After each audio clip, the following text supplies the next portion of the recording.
जो शुरू होने के करीब है। अब पाकिस्तान ने जो अपनी नेक्स्ट असाइनमेंट है वो ऑस्ट्रेलिया में जाकर ओडीआई खेलने, और स्क्वाड तो पहले ही आ चुका है। तो काफी लोग ये जानना चाह रहे हैं कि पाकिस्तान की क्या प्लेइंग 11 होगी अगेंस्ट ऑस्ट्रेलिया। तो बात करते हैं जरा डिटेल से इसके ऊपर। तो अगर आप हमारे चैनल पर पहली बार आए, चैनल को लाजमी सब्सक्राइब करें और साथ ही बेल आइकन बजाना। तो बात का आगाज करते हैं नंबर 1 खबर के साथ जो हमारे पास आ रही है। तो पाकिस्तान और ऑस्ट्रेलिया के दरमियान जो टेस्ट सीरीज का आगाज होना है 4 नवंबर से, ये बेसिकली जो टेस्ट सीरीज का आगाज हो जाएगा।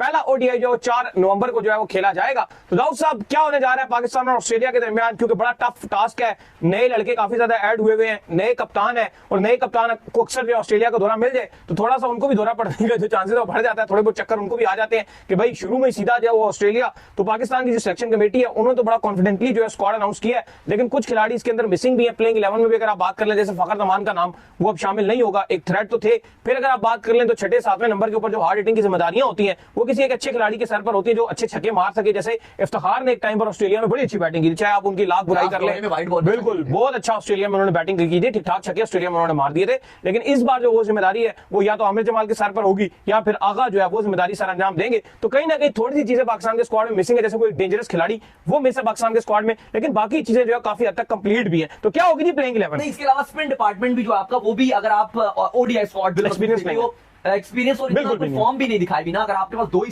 स्पिन ऑप्शन है, एक आपके पास अरफात मिन्हास है और एक आपके पास फैसल अकरम है, और दोनों बेचारे जो है वो नए बच्चे हैं। और ऑस्ट्रेलिया तो ये कोशिश भी करता है जो कैंगरूज नए बच्चों के ऊपर वो अटैक लाजमी करते हैं। तो ऐसे जो यंगस्टर्स हैं, और वो अगर आप बॉलिंग में भी देखोगे तो शायद दोनों इतना इंपैक्ट ना डाल सकते हैं ऑस्ट्रेलिया के अंदर, तो आपके लिए ये भी परेशान कौन है। बाकी अगर आप टैलेंटेड है लेकिन आगे चल के डालेंगे। स्पिनर्स का ऐसा नहीं है कि आप बोलोगे ऑस्ट्रेलिया में रोल नहीं रहेगा, क्योंकि ऑस्ट्रेलिया में आपको बड़े मैदान मिलते हैं, और बड़े जो मैदान बॉल खड़ी हो जाती है, बड़े जो मैदान है वहां पर आपके स्पिनर्स का रोल रहता है, क्योंकि वहां पर आपको पता है कि आप उनको अगर आप उनके पर अटैक करने के लिए जाओगे तो ऑस्ट्रेलिया वाइड बॉल में विकेट थोड़े फ्लैट बनाएगा। लेकिन ये तीनों विकेट्स हैं ये फास्ट बॉलर को ज्यादा सूट करते हैं जो आपके ओडीआईस हैं।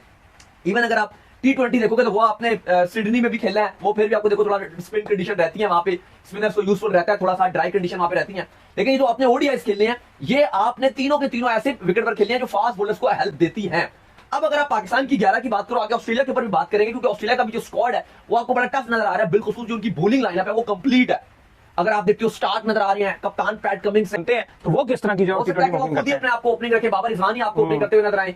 साइद फरहान को अगर खिलाएंगे तो फिर शायद मुझे लगता है कि बाबर 3 पे चले जाएं, और नहीं साइम यूब खेलेंगे ना, ये क्यों खेलेंगे? कौन? साइद फरहान क्यों खेलेंगे T20 तो साइम यूब है ही नहीं ना। अच्छा डालेंगे T20 के अंदर, उस्मान खान वगैरह हैं, लेकिन आपको ये नजर ही नहीं आ रहे, तो शायद आपको बाबर रिजवानी नजर आए, फिर 3 पे उस्मान खान को खिला दें। साइम यूब की भी समझ नहीं आती है, टेस्ट खिला देते हैं, ओडीआई खिला देते हैं, T20 से बाहर बिठाने का क्या मकसद है? जिम्बाब्वे के अगेंस्ट T20 में वो होंगे, जिम्बाब्वे के अगेंस्ट साइम यूब T20 में होंगे, ऑस्ट्रेलिया के अगेंस्ट T20 में नहीं है।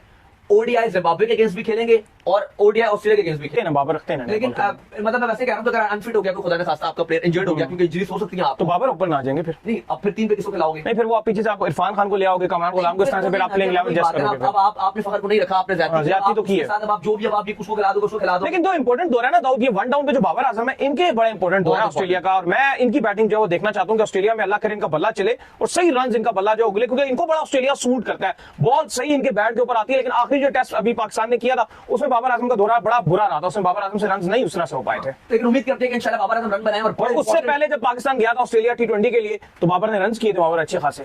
अच्छा, अब अगर आप देखते हो तो नंबर 4 की जो स्लॉट है, वैसे तो लोग बात करें कामरान गुलाम को होना चाहिए अगर वो खेल रहे हैं। मेरे ख्याल से अगर वो 11 में खेल रहे हैं तो आप कामरान गुलाम को 4 पे खिलाओ। लेकिन रिजवान जैसे फाइट करते रहे अपने स्पॉट के लिए, जब वो कप्तान नहीं थे तो कि मैं 4 पे खेलूंगा, बार बार बोलते थे प्रेस कॉन्फ्रेंस में भी कि मैं 4 पे कंफर्टेबल हूं, तो रिजवान ही आपको नंबर 4 पे खेलते हुए नजर आएंगे जो आपके कप्तान है। ये बात तो कंफर्म है कि रिजवान अपने नंबर पे कॉम्प्रोमाइज तो अपना प्लेइंग 11 क्या अब तो कप्तान बन गए, तो अब तो फिर भी तो रिजवान ही आपको ओपनिंग नंबर 4 पे नजर आएंगे। अब इस सूरत में अगर आप 5 नंबर स्लॉट वाली देखते हो तो नंबर 5 जो आपका 3 डाउन का होता है, क्या आप कामरान गुलाम को उस पर खिलाओगे? अब कामरान गुलाम और जो मुकाबला है हकीकत तौर पर वो इरफान खान नियाजी और कामरान गुलाम। अब अगर आप दोनों को देखते हो, कामरान गुलाम शायद ऑस्ट्रेलिया में थोड़ा स्ट्रगल भी करें, क्योंकि हमने देखा कि पेस के अगेंस्ट वो फंसते भी हैं। और अब कामरान गुलाम अगर ये मुझे लगता है कि शायद पॉसिबिलिटीज हैं कि इरफान खान नियाजी की तरफ भी ये देखेंगे, क्योंकि इनको एक हार्ड हिटर भी चाहिए कि जो हार्ड हिटिंग भी करता है। मुझे लगता है कि उस सूरत में नंबर 5 पे सलमान अली आगा आएंगे और इरफान खान नियाजी 6 पे आएंगे। कमरान गुलाम मुझे लगता है कि खेलेंगे आपके ओडीआई के अंदर, जिस तरह परफॉर्म करके आ रहे हैं और कॉन्फिडेंस है।